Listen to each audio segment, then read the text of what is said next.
Lagi best rupanya tengok drama pendek-pendek kat Suka ni. Kau pernah try tak tengok drama pendek-pendek masa on the way pergi kerja ke, sebelum tidur ke, sambil bancuh kopi ke?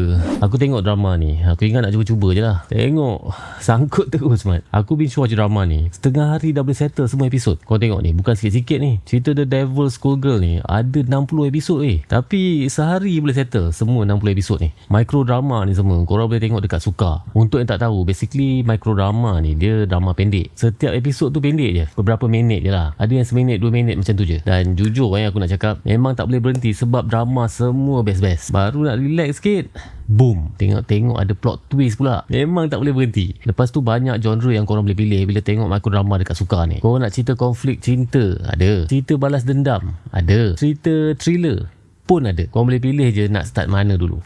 Confirm lekat macam aku sekarang ni. Dah terjebak dah mat.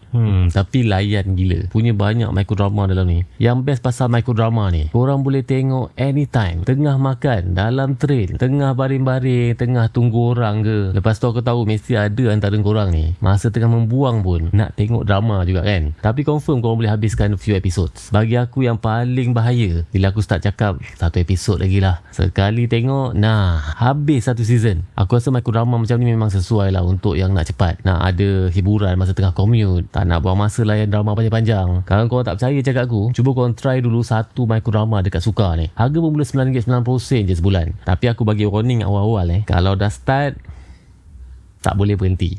Pandai-pandai korang lah nyaman.